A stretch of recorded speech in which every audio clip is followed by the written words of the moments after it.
At just 7, she watched her house burn, her parents trapped inside, helpless, as flames devoured everything. Alone, starving, forgotten by the world. But today, she found a man, half dead in the bush, discarded like trash. No one stopped, but she did. With trembling hands, she fed him the leftover bread she found, not knowing if he'd live or die. Who is she? Why does she care? Subscribe and get ready, besties. This story will break you. The full story. Harsh, relentless, like the sky itself was angry. Lightning slashed the clouds while thunder grumbled in the distance, echoing over the empty streets of Cana. The town was asleep, but misery didn't sleep, and neither did she. She walked barefoot. Each step against the soaked pavement was a reminder that she didn't belong, at least not to this world. Her hoodie was soaked through, clinging to her thin frame like second skin. Her lips were cracked, her eyes tired, and her stomach had long forgotten what it meant to be full. But she kept walking.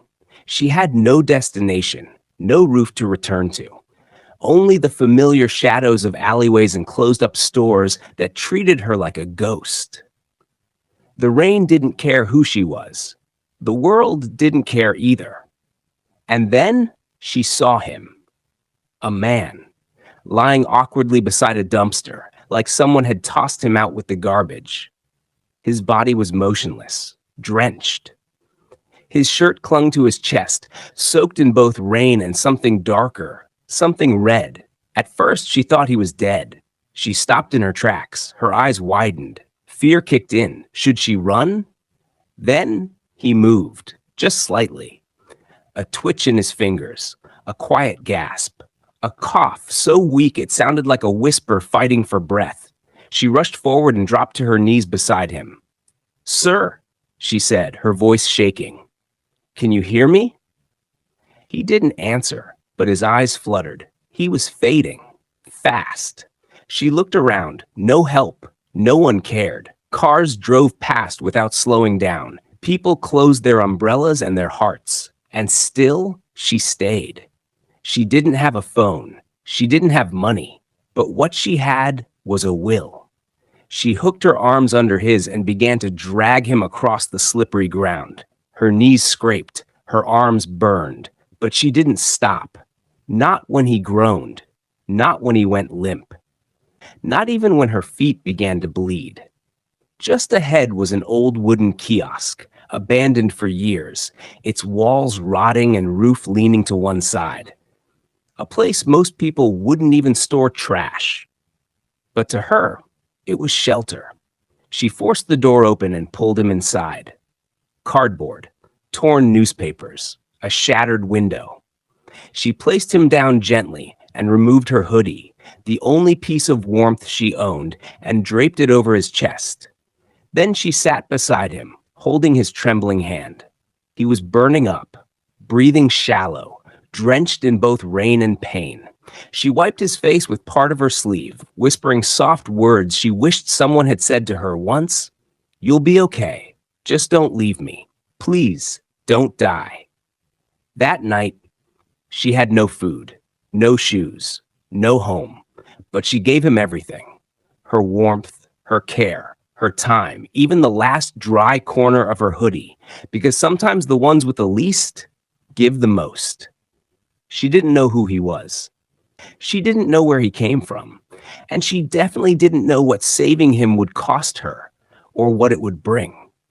Who is this girl? Why was she alone in the rain that night? And who is this dying man? Sit back, bestie. This isn't just another story. It's pain, it's fate, and it's about to change everything you are thinking. Flashback. Long before the rain, before the alleyways and hunger, she had a name. But even that, the world stole from her. Once, she was someone's daughter. Once, she lived in a house, small but filled with laughter. She used to run to her mother's arms after school, her backpack bouncing, her shoes still new. But joy has a cruel way of vanishing without warning. The fire happened just past midnight, a faulty wire, a scream. Then flames, dancing like demons in the hallway. She made it out, alone. She was only 7 when the flames took everything. Her parents, her childhood, her entire world. After the fire, no family came for her. No uncle, no cousin, not even a neighbor. The government threw her into a shelter where names turned to numbers and children were fed more rules than love. But even there, she didn't last. At 10, she ran. She said she'd rather sleep under the stars than be locked in a place where no one called her by name. And so the streets became her classroom, her bed, her battleground. She learned to fight without fists, to beg without losing her pride, to smile even when her stomach cried louder than her voice. They called her things, ugly names, the street rat, the beggar girl, the thief, but never her name, never her story. And so she stopped telling it. What was the point? No one ever listened past her dirt-covered hands and hollow cheeks. She became invisible until that night. The night the man collapsed in front of her like a sign from the heavens. The night her brokenness met someone else's. Inside the abandoned kiosk, the man still unconscious. Morning came, but hope didn't. The girl hadn't slept. Her eyes stayed fixed on the man whose breath rattled like a failing engine. He was burning up, sweat pouring from his forehead, his lips dry and cracked. He needed help. He needed food. He needed medicine. But she had nothing. No money, no family, not even a cup to fetch water properly. Still, she stood up, brushed the dirt from her knees, and whispered to him, "Don't die, please. I'll come back, I promise." And then she ran. She spent the entire day begging, pleading, and hustling. At the market square, she offered to carry bags for strangers. Some gave her coins, most just shoved her away. One woman even slapped her, accusing her of being a pickpocket. She tried again. At the back of the canteen, she washed greasy plates until her fingers wrinkled. The owner gave her a few naira and the leftover pap from a customer who hadn't touched it. "It's cold," the woman said. "You sure you want it?" She nodded quickly, holding the plastic bowl close like treasure. With the little she earned, she dashed to a roadside chemist. "Please," she begged the old man behind the counter. "He's burning. He's shaking. He won't open his eyes. I just need something, anything." He looked at her like she was dirt. "You again? What do you want me to give without money?" She opened her palm and showed him the crumpled coins. He scoffed. "That can't even buy Panadol." Tears stung her eyes. "Then give me half." And somehow he did. One small sachet of powder, not much, but maybe enough to bring down the fever. She ran back through the winding alleys, through puddles and broken bottles, barefoot and bruised. Back inside the kiosk, he hadn't moved. His lips were slightly parted, his breathing shallow. He looked worse. She placed her hand on his forehead, still burning. "Please don't do this. Not now." She lifted his head gently and placed it on her lap. Using her fingers, she scooped tiny bits of the pap and blew softly before placing it into his mouth. Some spilled, but some went in. She wiped the rest with her sleeve and whispered, "Eat, please, for me." Then she opened the sachet of medicine, mixed it with a few drops of rainwater she'd collected in a broken bottle, and poured it carefully into his mouth. The whole time, he didn't open his eyes. But he swallowed. Just a little.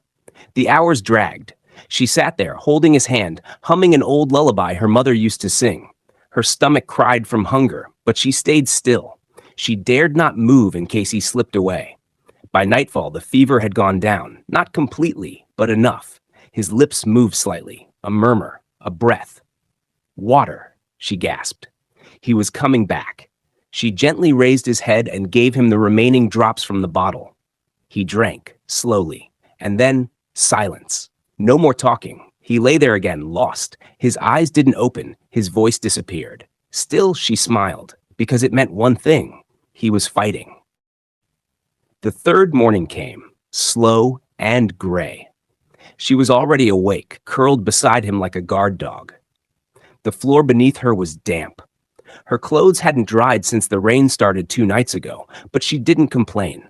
She hadn't left his side, not even once, except to hustle and get his drugs. His breathing was stronger now. His chest rose and fell with more rhythm, though he still hadn't spoken another word. She had done her best, fed him, cleaned his face with a torn rag, whispered stories just to keep his soul close. She thought it would be like this forever, until suddenly his fingers moved. His hand twitched again, and then he groaned. Not like before. This time it had depth, struggle, awareness. She bolted upright. "Can you hear me?" His eyes blinked open. First once, then twice. He stared at the ceiling, confused, blinking against the dim light streaming through the cracks in the kiosk roof. He turned his head slowly toward her. She gasped, a smile forming. Relief flooded her face. "You're awake! Oh my God, you're awake!" But his brows furrowed. His eyes darted around the room. Panic started to rise. He tried to sit up, but his body wouldn't obey. "Easy," she said gently, placing a hand on his shoulder. "You've been sick for days. You collapsed. I found you." His lips moved, barely a whisper. Where am I?" "You're safe," she replied. "You're in an old kiosk. It's not much, but it kept you alive." He blinked again, more confusion. His hands trembled as he reached for his forehead. His voice came, broken and dry. Who are you?" "I'm nobody," she said with a soft smile, "just someone who didn't want to watch you die." He looked down at himself, torn clothes, wounds still healing, arms scratched. He searched his pockets. Nothing. Not a wallet. Not a name tag. Not even a phone. Then came the pause, a long, terrifying pause. He looked up again, eyes wide now, almost terrified. I don't know who I am." Her smile faded. "What? I can't remember anything." He gripped his head. "I don't know my name. I don't know how I got here. I don't remember." He gasped as the weight of it sank in. Panic replaced confusion. His breath quickened. She knelt beside him and held his hands tightly. "Hey, it's okay. Calm down. You're safe now, okay? I'll help you figure it out. I promise." But the man just stared blankly at the walls around him. Nothing sparked recognition. Not even the sound of his own voice felt familiar. She could see the fear swimming in his eyes, the helplessness. And yet, in that moment, there was something else, a silent bond forming. The way his hand slowly curled around hers. The way he held onto her voice like it was the only thing anchoring him to this world. He was a stranger to himself, and she was the only familiar face in his new beginning. He didn't know her name. She had never been given one, and yet somehow they had found each other. Two nobodies, two abandoned souls, bound by a moment that neither could understand yet. 3 days had passed since he first opened his eyes. He could sit up now. The fever was gone. The shaking had stopped, but the empty space in his mind remained, cold, blank, and unforgiving. He never asked too many questions, only watched her. How she tore leftover bread into pieces before eating, as if making it last longer. How she washed her hands with rainwater and dried them on her clothes. How she smiled at him with kindness no one had ever shown her. Every morning, she would whisper, "I'll be back before sunset," then disappear into the world, returning with just enough to keep them alive. But today was different. That morning, as she bent down to lace her worn-out sandals and fold her hoodie tightly around her waist, she felt a presence behind her. She turned. He was standing, weak but determined. "I want to go with you today." She blinked. "What?" "I don't want to stay here. I want to help." She studied his face, still pale, still unsure. But his eyes, they held something steady now. And so they walked, side by side, past the muddy street corners, past the market square where people either ignored her or glared. He didn't flinch. He didn't ask where they were going. He just followed. The construction site was loud and harsh, iron rods clanging, dust rising like smoke, men shouting orders over the sound of cement mixers. She went straight to the back, where she usually scrubbed buckets and carried blocks for leftover rice or coins. But this time, she wasn't alone. The man followed her closely. A foreman, chewing a toothpick and wearing boots that looked like they'd survived war, looked up. You bring boyfriend now? He scoffed. He can work, she replied, voice low. He just wants food. The man looked at the stranger, thin, bruised, confused. Can you lift a block? I can try, he answered. And that was enough. They worked together. She fetched water. He lifted sandbags. He slipped once, fell to his knees. They laughed at him. But she helped him up. By afternoon, their clothes were covered in dust. Their hands blistered. Their stomachs empty. But they earned 2 plates of steaming rice and stew, shared under a tree. He looked at the food like it was a feast. You don't have to share with me, he said, still unsure of himself. She smiled. I've eaten worse. They ate in silence. Not the awkward kind, but the kind that comes from 2 people who understand pain the same way. Later that day, as they walked back through the evening breeze, he looked at the streets differently. That night, the old kiosk felt colder than usual. Kamsi placed a steaming cup of pap into his trembling hands. Uncle, she said softly, her tone like that of a child pleading with a bedtime story. Let me tell you another story tonight. Maybe it will help, she began. There was a man, well dressed like those you see on the billboards. He had a briefcase, shiny shoes, tie like a rope, but he collapsed on the road, blood soaking his white shirt. People passed by, some paused, but no one helped. Maybe he was going for an official meeting or trying to catch a flight. She glanced at him to see if there was any flicker of memory. Suddenly, the man looked up, eyes narrowing. Maybe he had an important meeting, he said, his voice raspy, unsure. Kamsi's heart skipped. Uncle? He blinked fast, searching her face. Or maybe he was late. Maybe someone was waiting for him. Her breath caught. Uncle, wait. Continue. Please, tell me what you see. He clutched his head with both hands, his fingers trembling. There was a car, black, tinted. I stepped out. Someone called me, he groaned. Then pain. I felt pain in my chest. His breathing quickened. Kamsi moved close, her hand on his arm. It's okay. Don't force it. Just let it come slowly. His eyes darted, panic and confusion wrestling inside them. I was standing. Then someone shouted, a sound, loud, then nothing. Silence fell. Kamsi stayed beside him, unsure whether to speak or wait. The fire crackled louder now, and then a tear rolled down the man's cheek. I think Kamsi froze. That sentence echoed through the empty kiosk like a bombshell. Her eyes widened. Uncle, what did you think? Say it out. He looked at her, now no longer as a helpless stranger, but with something else. A glimpse of fire behind those tired eyes. Recognition? Rage? Or memory clawing its way back? I don't know who I am, he whispered, but Kamsi nodded slowly. Gradually, Uncle, you would remember? The next morning. Kamsi left early again, her feet tired, her spirit strong. The man, her uncle, as she'd begun calling him, was getting better each day. Though he still couldn't remember who he was, he smiled more often now. He helped her work. He even laughed once when she tripped over a stone at the site. She had gone out to buy his medicine, a new one the local pharmacy recommended. But as she made her way back, something caught her eye. A newspaper, old, slightly damp, crumpled by the corner of a gutter. She picked it up. Maybe he could read it. Maybe it would help him relax or distract his mind. Anything to ease the burden he carried silently behind his tired smile.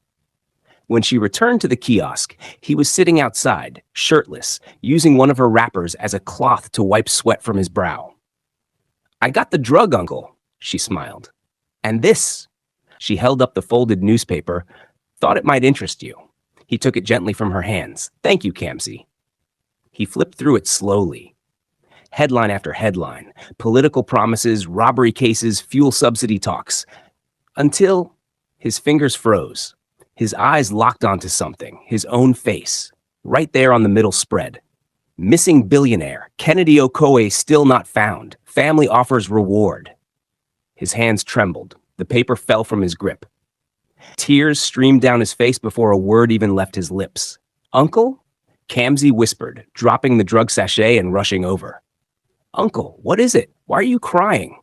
She followed his eyes and gasped. It was him, the man in the paper, the same face, the same color of suit. He wore the first day. Her hands shot up to her mouth. You are Mr. Kennedy. Kennedy Okoye? He clutched his head, breathing heavily, as if something had unlocked inside him. Visions flashed before his eyes. Board meetings, private jets, flashing cameras, a screaming woman calling his name from a balcony, the screech of tires. He held his head tighter. Kamsi held his hand. Uncle, sir, are you okay? And then, finally, his eyes widened. I remember, he breathed. My name is Kennedy. Kennedy Okoye. I'm not from here. He paused. Then he looked down at the girl holding his hand, dirt under her nails, her wrapper patched with old thread, eyes that never gave up on him. He whispered, and you saved me. Tears ran down both their cheeks. But this was just the beginning. Because now, the world was looking for Mr. Kennedy Okoye. A moment later, both sat in stunned silence, the newspaper trembling in Kennedy's hand. His face was pale, his breath unsteady, but his voice clear. I remember everything now, he said, barely above a whisper. Kamsi leaned closer, her eyes wide with expectation. I was going for a meeting in another city, an urgent one. My driver was taking me, but the car broke down in the middle of nowhere. We had already been on the road for hours. I didn't want to be late, so I told him to stay back and fix the car while I joined a public transport heading towards the city. He paused, his brows drawing together in a deep frown as he reached for the memories still clouded in fog. I remember the panic, people screaming, the bus driver trying to control the steering, swerving, then everything went black. Kamsi nodded, her voice soft. That's where I found you, lying by the roadside, bleeding and barely breathing. But no other was found around you. I thought you were dead. But something in me said, don't leave him. So I stayed. Kennedy turned to her, eyes filled with gratitude. You saved my life. Kamsi looked down, biting her lip. I just did what I had to do. Then he gently asked, what about you, Kamsi? Who are you really? Her face darkened. She looked away, the corners of her eyes already wet. I don't even know anymore. Everything changed when I was 7. There was a fire, a huge fire. I lost my parents, my home, everything. Since then, I've been moving from street to street, place to place, just trying to survive. She took a deep breath, voice trembling. They called me different names. Dirty girl, street rat, abandoned soul. I stopped telling anyone my real name. I just wanted peace and food. She sobbed, wiping her eyes quickly like someone used to hiding pain. I've been alone for so long. Kennedy's jaw tightened as he watched her. Not anymore. He stood up and walked over to the small phone accessories shop beside the kiosk. His hands trembled as he dialed. When the line picked up, he didn't hesitate. Meet me at the Central Market, beside the old kiosk along Garb Expressway. I am alive. Then he dropped the phone, his chest rising and falling rapidly. Kamsi looked at him, her tears now replaced with wonder. And Kennedy Okoye, the billionaire thought to be dead, stood still in his ragged clothes beside the girl who saved him, ready to reclaim the life he once lost. As the black SUVs cruised through the long, winding driveway, the golden gates of Okoye Manor slowly parted. Every corner of the estate buzzed with anticipation. Staff in polished uniforms and shimmering gowns stood in neat lines. Security guards snapped to attention. The massive front door flung open. Then the cars came to a smooth halt. The moment Kennedy stepped out, a loud cry erupted. Sir! Welcome back, sir! Thank God you're alive. A wave of emotion swept through the crowd as his wife broke through the line, her mascara already smudging with tears. She collapsed into his arms. Kennedy! Oh my God! I thought I'd lost you forever! His 2 little children clung to his trousers. Daddy! Daddy! They cried. Where did you go? We missed you. Then silence. Their young, curious eyes shifted to the small figure behind him. Dusty feet, oversized slippers, and a scarf wrapped around her head. They wrinkled their noses. Who is this dirty girl? The little one asked aloud. A murmur passed through the crowd. Kennedy turned sharply. His voice, calm but firm, silenced the whispers. She's not dirty. He stepped aside, gently pulling Kamsi forward. She is my savior, Gasps broke out. Even his wife blinked in shock. This girl, Kennedy continued, picked me up half dead. She fed me, cleaned my wounds, sat with me every day hoping I'd remember who I was. If it wasn't for her, he paused, his voice thick, I wouldn't be here today. Kamsi looked down, embarrassed, but then he did something no one expected. He turned to his wife and said, get the guest room ready. He turned to the staff. She stays with us. She's family now. Shocked murmurs spread. The children stared wide-eyed. His wife, still stunned, couldn't speak. And Kamsi, her lips trembled, her knees gave way. And for the first time in years, she cried. Not because of pain, but because someone finally saw her. Someone called her family. That same day, Kennedy's wife, Becky, took Kamsi out for shopping. They visited the biggest boutiques in the city. Outfits, shoes, bags, everything a young lady could need. Becky walked beside her like a proud mother, choosing clothes with care, asking for her opinion, and treating her like she mattered. For the first time in a long while, Kamsi felt seen, valued. By the time they returned to the mansion, Kamsi's face was glowing, not from makeup, but from genuine happiness.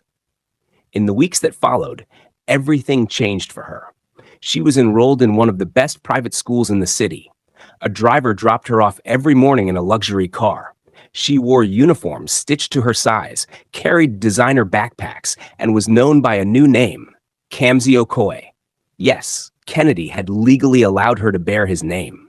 But it didn't stop there. She was treated like family, not charity. Kennedy's wife embraced her fully, sometimes even scolding her affectionately like her own child. She sat at the same dining table with everyone, played with Kennedy's children, slept in her own spacious room, and every time she smiled, Kennedy would quietly whisper to himself, "Thank you, God, for letting her find me." Kamsi, the girl who once begged for water on the streets, had become the daughter of a billionaire, not because of luck, but because of love. And the journey was just beginning. Months passed. Kamsi adjusted beautifully into her new life, not just as a billionaire's daughter, but as a symbol of grace and strength. Her teachers at school described her as brilliant, respectful, and humble. Her classmates adored her, even though they knew her story, how she used to hawk pure water on the streets. It didn't matter. What mattered was the way she carried herself. One evening, as the family gathered for dinner, Kennedy looked around the table, his wife, his children, and now, Kamsi, laughing, eating, living. His eyes welled with tears. He had almost lost everything. But this girl found him, saved him, and gave him a second chance at life. Becky noticed his silence and reached for his hand. "You okay, sweetheart?" she asked. He nodded slowly. "I was just thinking, if this girl hadn't found me in that condition, I wouldn't be sitting here with you all." Becky looked at Kamsi and smiled. "She didn't just find you. She restored you." The atmosphere grew still for a moment, filled with gratitude and quiet reflection. Hello, besties. Life should not be all about us. Sometimes the greatest purpose we can ever fulfill is in the life of someone else.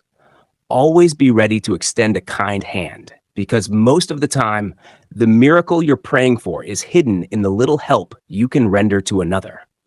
Kamsi never knew that stopping to help a sick stranger would change her own destiny forever. So, don't hold back your goodness. You never know whose life you're about to save, or how your own life will be changed in return. If this story touched you, please give it a thumbs up, share it with someone, and leave us a comment below. Don't forget to subscribe and turn on your notification bell so you never miss another emotional and inspiring story like this one. See you in the next video, besties.